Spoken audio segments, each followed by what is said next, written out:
Hello, my name's Adam Nightingale. Thank you for choosing me, and this is my set. I'm a writer and performer, and one third of the Fighting Nightingales, which is a musical trio that mixes music, obviously, and spoken word. The pieces I'm going to do today are a mixture of kind of invented folklore and real folklore. And the first piece was inspired by trips to work on the train. I live in Nottingham. I work in Newark. And before lockdown, 3 times a week, I'd make this return journey to Newark. And it's a lovely journey. It takes about half an hour, and there's lots of lovely countryside. The countryside in Nottinghamshire is very underrated.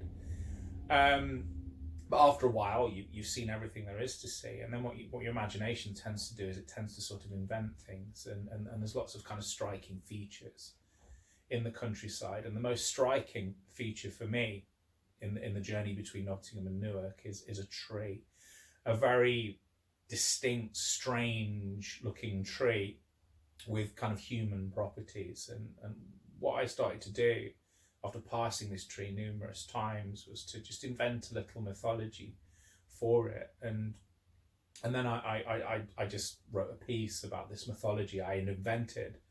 And the piece is called Trees, Part 1. You won't hear parts 2 and 3 in this set. So this is Trees by Adam Nightingale. There is a tree that I see every day on my train journey as my train enters Thurgerton station that I'm convinced must once have been a human. And while it's true that most trees, especially bereft of leaves during the autumn and winter months, look like they might once have been human beings, this tree stands out. It is the only tree in a large and empty field.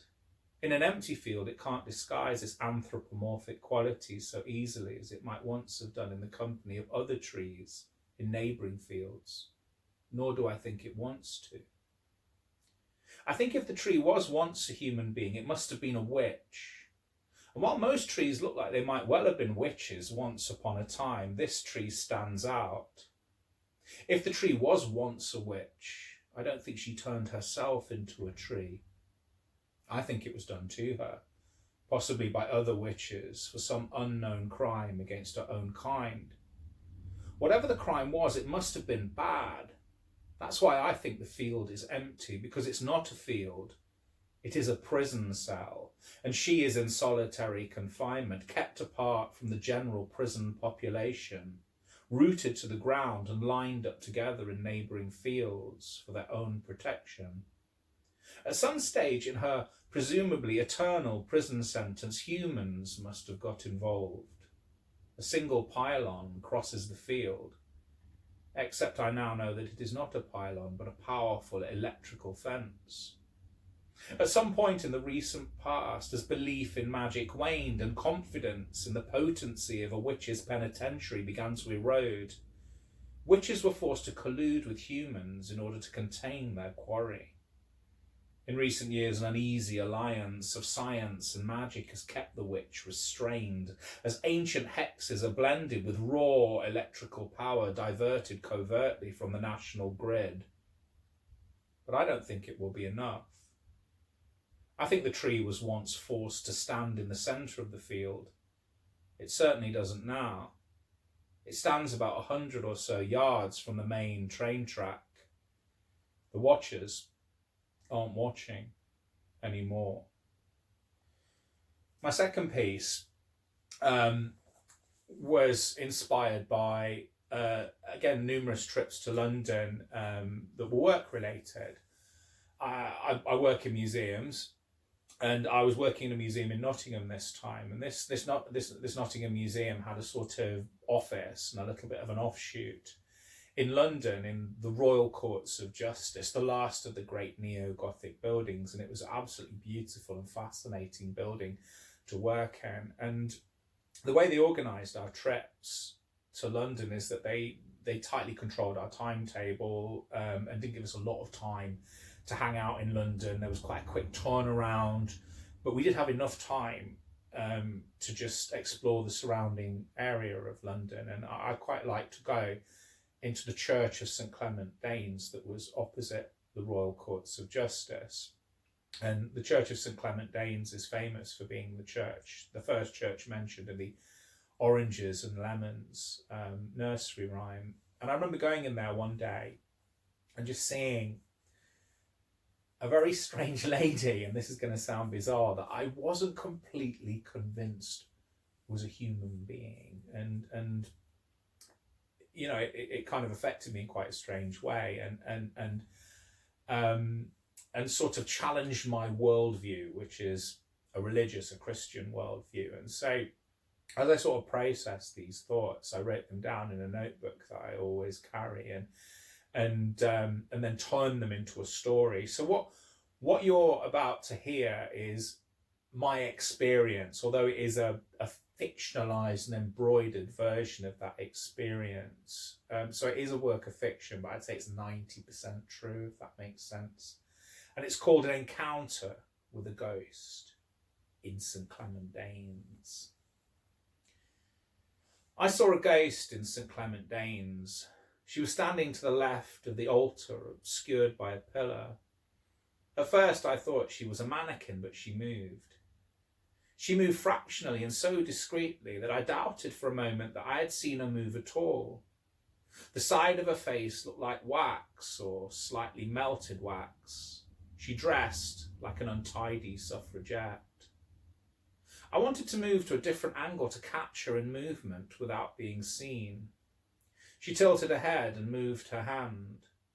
I could see something of her eyes, which fixed on nothing in particular. I adjusted my vantage point for a third time, all the time standing behind her, never getting a complete view of her mottled face and never looking at her directly. There were 2 paper or canvas carrier bags at the ghost's feet. I couldn't see what was in them. My evangelical theology does not incorporate ghosts. This is not what we are taught. Not that we stick our heads in the sand. There is an explanation. A ghost that can be substantiated is a devil masquerading as an angel of light. Yet when Jesus walked on water, his disciples mistook him for a ghost. The third expression of the triune God is referred to in churches such as this as a ghost. The ghost of the Old Testament prophet Samuel was permitted to rise from the dirt to pronounce God's judgment on Saul, the apostate king of Israel. I had a friend, an Orthodox evangelical, who once saw what he called an apparition. He wouldn't call it a ghost. Neither would he ascribe what he saw to God or the devil. It was a semantic dodge from my point of view. It was a ghost. I considered a fourth pass at the untidy Edwardian spirit with the surgically reconstructed face and the canvas or paper bags that was blocking my view of the war memorial I'd entered the church to see. I decided not to, not out of fear exactly. I wouldn't call it fear.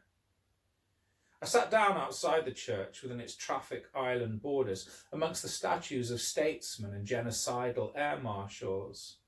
I stared at the entrance of the once bombed, twice rebuilt church of St Clement Danes. I attend church when I can, but my church is not like St Clement Danes. It is a functional and utilitarian building. There is nothing about its design that would subvert its own doctrinal intent and encourage a belief in ghosts among those who know that they do not exist. I sat and stared at the entrance to St Clement Danes. I thought about what I had seen and about something I had once read. A great Colombian writer described a journey he had taken across the city of Bogota in an omnibus. He described how the omnibus stopped and a fawn boarded the bus and sat down. I misread his meaning at first and assumed the fawn to be a fawn, an infant deer. Well, this would have been strange enough, and in reading I did not question how a fawn, as I had interpreted the meaning of the word, could sit down on an omnibus. But the writer's actual meaning was stranger than that. He was talking about a creature that was half man and half goat. The creature had walked onto an omnibus on its animal legs and sat down, and without a shred of self-consciousness shared a silent journey with an aspirant writer for a stop or two. The writer explained that it couldn't possibly have been a form, that fawns did not exist, but that he remembered the meeting as if it were as real as any other memory he could substantiate or rationalise. I tried to reframe what I had seen in a more theologically orthodox context. If what I had seen was not a disfigured bag lady tailored to look like an exhumed Eliza Doolittle and could not be a ghost, then it might be a demon. But I did not want my ghost to be a demon. I thought of a passage in one of the New Testament epistles that warned about withholding kindness from strangers, as some might be angels in disguise. If this were the case, I'd failed because I'd offered neither kindness nor cruelty to my ghost, erring on the side of cruelty in my prurience. But if my ghost was an angel, then why did she look like a ghost? And why did I feel a dread that was not like the holy dread I was led to believe one faced in the unpeeled presence of a seraph? I sat and stared at the entrance to St Clement Danes, starting to get cold. I thought about the writings of Montague Rhodes James. He had written the ghost stories against which all others were measured. He was a devout man. He believed in angels and the second coming. As a child, he had stared at the sky over East Anglia and wondered what it would look like if the grey suddenly split and burned and admitted Christ and his host of furious angels. It was starting to get dark. I sat and stared at the entrance of St Clement Danes, curious to see if my ghost would meet the day and prove me wrong.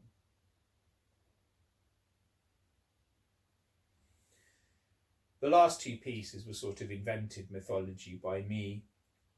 This piece is real mythology, centred around one of my favourite cities that I've visited only once, but it really made its impression. And it's a city that's more famous for music and food than it is for storytelling, but it really is a magnet for storytellers, and there are so many great stories, and it seems like every resident is a born and gifted storyteller. And so this piece draws on the city. By the way, I should have mentioned the city. The city is New Orleans, which I visited in 2017, and this piece draws on the kind of mythology of New Orleans and the urban mythology, and how the two collide in the form of almost one of its adopted children, who is a very, very famous, mercurial, divisive, despised and beloved celebrity, Nicolas Cage. So this piece is a little bit of a sort of epic piece, lighter in tone until it isn't, and then it is again, in contrast to the pieces that you just listened to. And this is called Nicolas Cage's Louisiana Estate Agent. Take a breath, here goes. I believe strongly that at some time in the late 2000s, the most interesting job in America might well have been Nicolas Cage's Louisiana Estate Agent. It's hard to imagine at the time of writing, but in the mid-2000s, Nicolas Cage was enormous. He'd won an Oscar. He'd been nominated for a second Academy Award. He had made huge, brash action movies and small, bizarre art house movies.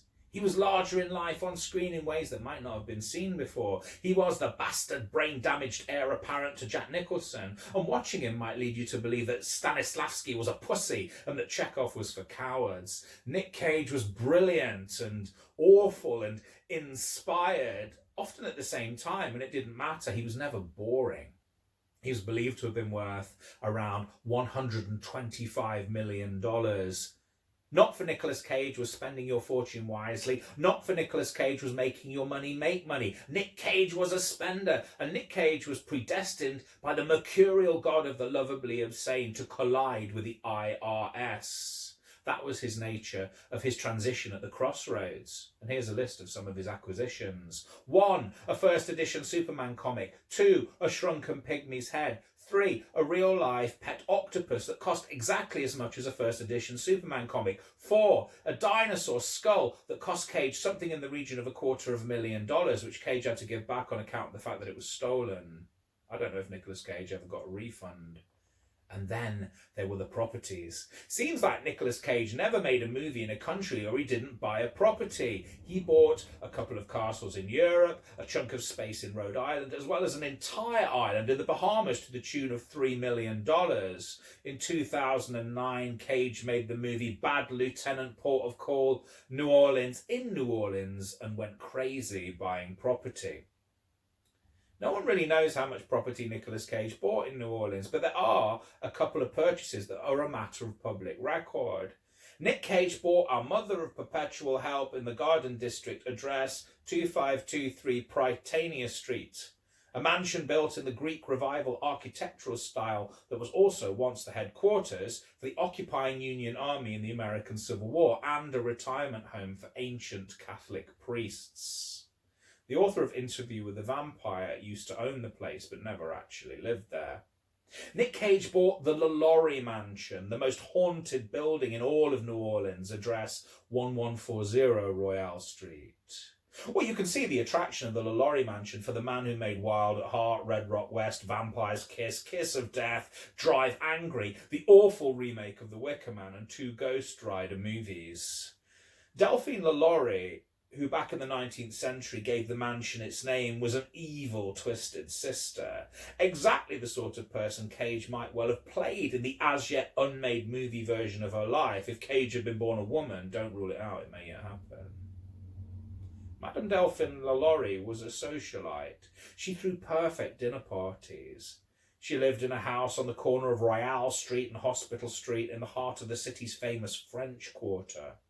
She kept slaves. She kept them in her basement. They served no obvious practical function. They had been bought and kept for LaLaurie's own perverted amusement. Delphine LaLaurie chained her slaves to the wall and forced them to stand at crippling angles. Everybody agrees on at least this much. She almost certainly did worse things to them, the litany of atrocities varying according to the teller. The most moderate inventory of her crimes has her starve her slaves and force them to wear inverted iron spikes that push their inverted metal points into the slave's flesh. More salacious accounts involve tales of extreme mutilation, not in the remit of this piece to recount. Delphine LaLaurie was exposed when her cook, who prepared her mistress's meals, chained to her mistress's kitchen with a 70-foot-long restraint, set the kitchen on fire. Well, it was thought she was trying to kill herself, but she managed to draw the attention of the fire brigade instead, and as the fire officers cut her loose, the cook informed on her mistress. 7 slaves were discovered in the basement. The forces of law and order were slow to respond. A furious mob took up the slack and besieged the mansion. Delphine LaLaurie and her husband forced their way through the mob in a horse-drawn carriage driven by their black butler, who had been complicit in his mistress's crimes. The LaLauries escaped to New York and then France. The butler was lynched by an angry mob on his way back to New Orleans. It was said that Delphine LaLaurie was killed by a wild boar on a hunting expedition in the French countryside, but that's probably just a myth. She probably died free, rich, and unrepentant. Now, I'm not saying that Nicolas Cage bought the LaLaurie mansion purely out of a fascination with a 200-year-old glamorous racist American sadist, and I'm not ruling it out either. But what happened in the house over the next 2 centuries probably swung the deal betwixt Nicolas Cage and his Louisiana estate agent. The house was haunted, is haunted, spectacularly so. No one who bought the house post LaLaurie kept it for very long. Nobody who occupied the mansion stayed there for very long. After LaLaurie, the house became an integrated school, an all-black girls' school, a dancing school, and the home of a rich New Orleans eccentric named Jules Vigny. It was completely abandoned in the late 19th century. It was converted into cheap tenements a short while afterwards.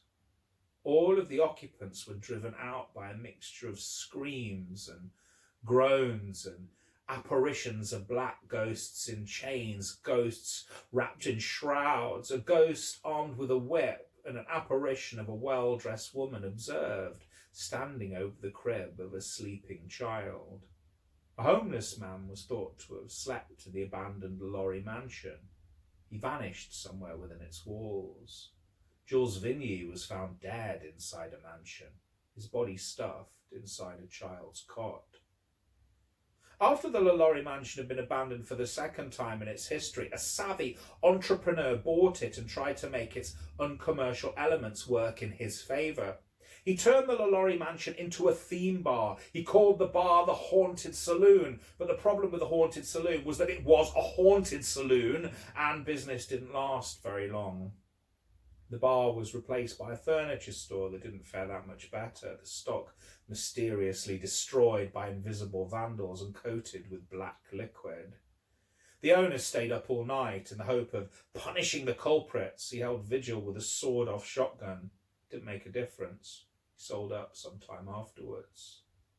In the 1990s, human remains were found beneath the mansion's floorboards. Sometime in the late 2000s, Nicolas Cage bought the place. New Orleans is awash with Nicolas Cage stories. In this city of stories, there is a secret industry of Nicolas Cage tall tales, most of them centering around his purchase of the Lorry mansion.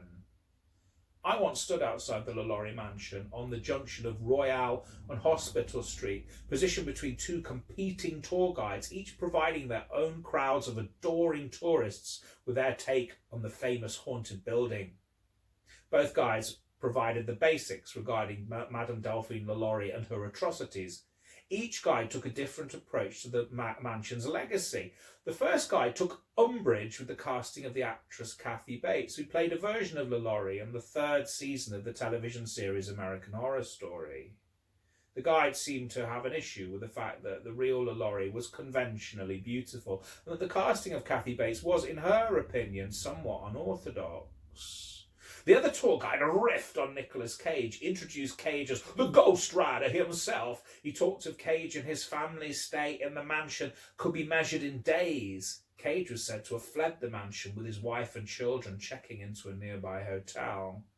There's another story that shows Nicolas Cage in a more favourable light. A guide of similar vintage was standing beneath the balcony of the Lalaurie mansion back when Nicolas Cage owned the place. The guide was ridiculing Cage for his presumed inoccupancy of the Lalaurie building. His mockery of Cage was interrupted by the Ghost Rider himself, who shouted down into the street, "Oh yeah, well I'm here tonight." According to the first guide, the guide I heard, Nicolas Cage was fleeced by the building contractors he had hired to renovate his haunted mansion. Whether this is true or not, the fact that Nicolas Cage was bad with money is a matter of public record. He owed millions in unpaid property taxes. He was forced to sell many of his properties, including most of his Louisiana purchases. I don't know who currently owns the Lalaurie mansion, but the last time I saw it, it stood in contrast to the rest of the illuminated, animated buildings in the French Quarter. Doors and windows closed, lights off, nobody home. Nicolas Cage's enormous fortune was whittled down to $25 million. He was forced to take any role offered. And if you think he exhibited a haphazard quality control before his relative financial implosion, just take a look at the middle rows of the DVD racks of any supermarket and observe cinema's mercurial king of catastrophe, keeping company with the likes of Stone Cold Steve Austin, Vinnie Jones, Jean-Claude Van Damme and Steven Seagal, and shed a tear, or better still, buy one. It'll only cost you the price of 2 or 3 tubes of Pringles. Help the man pay his taxes. Nicolas Cage may have had the last laugh at his strange tango with New Orleans. There's one purchase he was not obliged or willing to sell. Nicolas Cage commissioned a tombstone. It is 9 feet tall and shaped like a pyramid. It has the words omnia ab uno inscribed upon it, which means everything from one. Why is a tombstone a pyramid? Nobody knows.